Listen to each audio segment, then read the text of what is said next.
Hey guys, my name is Ryan and welcome to HitScan. We've just got back from BlizzCon literally 5 hours ago maybe, and it's fair to say that after the event, Overwatch 2 maybe hasn't piqued as much interest as Blizzard were hoping. It's left a lot of people divided. The future PvE content does sound good, and what we've seen is expected to have more added, but Overwatch 2, it seems that it's going to be quite a while off with no major changes to the PvP game. It's left a lot of people unsure about Blizzard's and Overwatch's future. However, one thing that I really wanted to highlight that was amazing was the new push game mode, which will be added to PvP and will be accessible for Overwatch 1 and 2 players. I do want to talk about the time frame of this because I think there is a confusion of this game mode being added when Overwatch 2 is. Might not be strictly the case there, but we do know that it is really good based off what we played at BlizzCon. By the way, the gameplay in the background, a lot of this was just messing about, so excuse us for not really taking it too seriously and messing about with Doomfist and stuff, but I believe that this is the best competitive game mode that Blizz have ever come up with, and there's a good few reasons as to why. One of my favourite game modes is Control. I like the fact that it's quite scrappy, it relies on you playing as a team, but I guess most importantly, it allows you to pop off and have some clutch carry plays if played correctly. Using the map as your environment, you know, booping people off as Lucio, hog hooking, getting free kills as Genji, it all matters, and the tempo of Control is one of the big aspects of why I really like it. But I know a good few of you don't like the game mode for sort of similar reasons, that there's no tactical approach to Control. It is kind of just hope for the best and run in with your team, especially at lower tiers. So having maps like Payload and King's Row gives you an element of picking your engagements, using fights in certain areas, using the map to your advantage, as opposed to just getting high sustain and running onto a point. And what Blizzard managed to do with Push is find the hybrid between the two of them, and there's a lot of elements of play which make this game mode very exciting, but also very good to watch. For those that don't know this game mode, you have the robot in the middle. Much like Control, after 30 seconds, that robot can be moved much like a payload, and it's his job to push these massive blocks to either side of the map. But whoever gets the robot to push their side's block the furthest wins after the time runs out. Or most importantly, if you finish the map, the game is over and that team wins, which is something that I do want to come back to. It's hard to know what the meta would be like on the map when people actually take it seriously. Of course, we played it at BlizzCon, so there was a range of different people's experiences there, different ranks, PC, console, those kind of areas. So there was a mix of different skill talents that were playing. But I did feel that the game mode actually rewarded dynamic heroes such as divers like Tracer and Genji, but also tanks like Reinhardt, even Winston and D.Va just because of the areas. And this is even something that Jeff Kaplan said himself. In an interview with ESPN on the game mode, he said the coolest part is that it started to open up a brand new meta internally. Most of us chase the meta, we're not as good as our players, so we pay a lot of attention to what they're playing.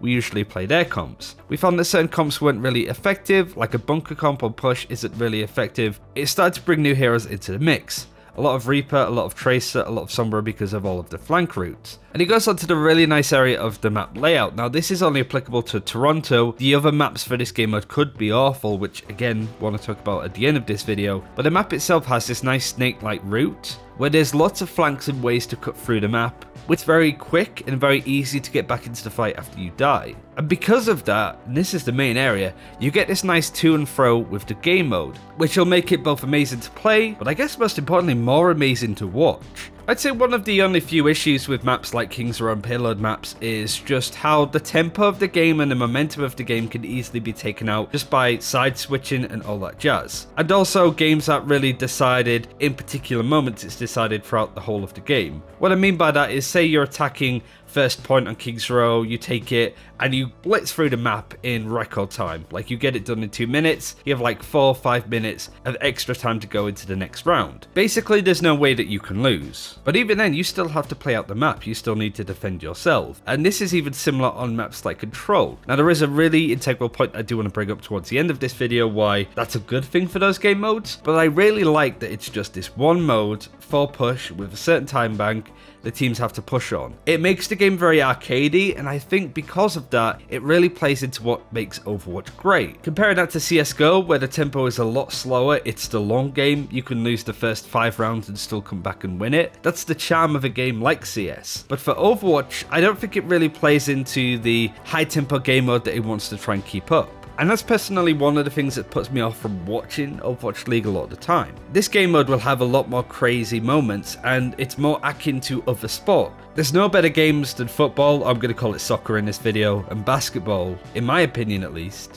where the game is end to end. A team is either attacking aggressively or defending, the ball is going from one side of the pitch to the other, you don't know who's going to win, but both teams are really giving it their all. And that's what you're going to get out of Push. Whereas other game modes like Payload is probably similar to American football, which has a bit more tactical prowess, but it has a lot more downtime too. And of course this varies to person, but I'd rather watch a game of soccer than American football in this case, if I'm honest. Just because of that high tempo, end-to-end play style, every moment is important. There is a lot of comeback mechanics, I suppose, in this game. The further that you push into the enemy spawn, the further it is for you to run, the closer it is for the enemy to be able to push back. And there were a few occasions where we pushed to the end of the map which instantly finishes the game, but a lot of the time the payload and the push bot was going from side to side, which keeps both teams on their feet, means that ult economy does matter in a lot of cases, and so when it comes to the Overwatch League and watching pro players use this, it's going to be really interesting how they work it out. But I guess what is key is, a really good example of this I suppose, is that the enemy team's in the lead, they've pushed towards your spawn, it's just gone into overtime, you win that team fight, and now you have this crazy overtime push where you need to push the bot all the way into the enemy spawn, and they need to stop you from doing that. And that's exactly what I mean. I think this really plays into what makes Overwatch great, those holy shit moments I suppose that the game would have, which you don't really get to see in other game modes because you have them switch sides, which almost like cuts up the game, if that makes sense.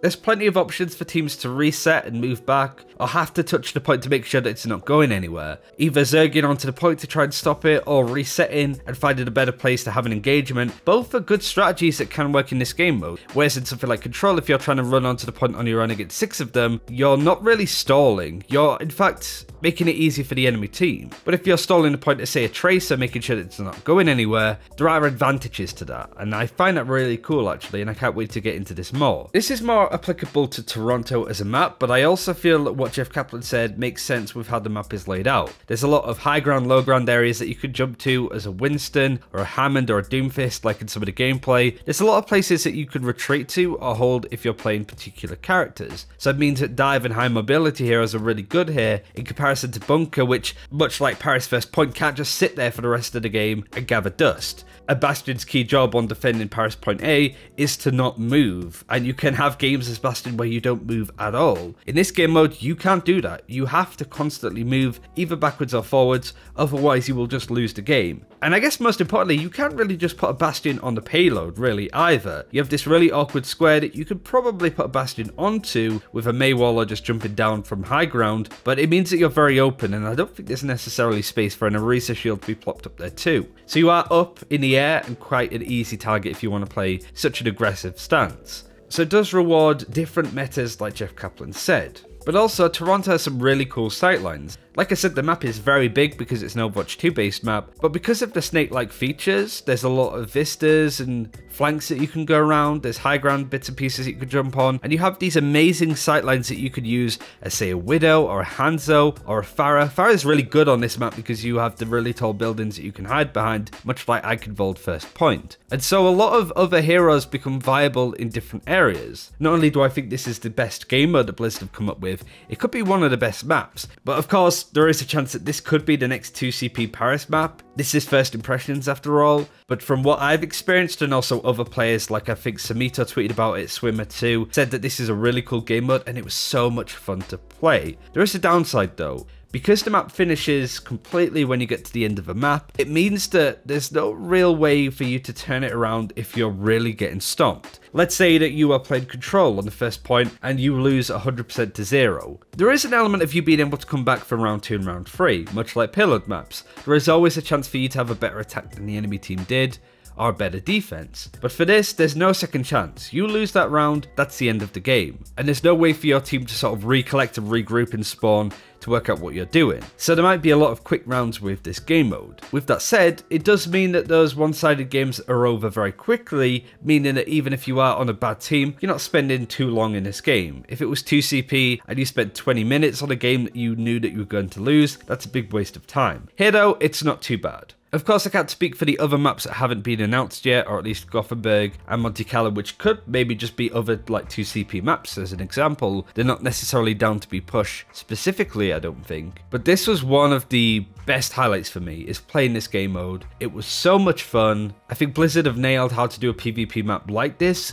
Granted, metas might make it really obnoxious, but stuff like playing bunker is a lot weaker. Dive can be really strong, running snipers can be really strong, running sustain, like Goat's Comp as an example, would be really strong on it too. But you may get map and game mode dependent metas, which I honestly think is a good thing for the game to have. There's a lot of stuff about Overwatch 2 and the future of Overwatch that's left people either scratching their heads or just flat out disappointed. This shouldn't be one of them, and this is why I wanted to make this video now. There's some really good stuff coming to Overwatch, and I think it's worth singing Blizzard's praises here with this game mode. It's really fun, and I can't wait for it to come into the game, hopefully sooner rather than later. But I hope you enjoyed this video. Thanks very much for watching. Take care. We'll see you next time.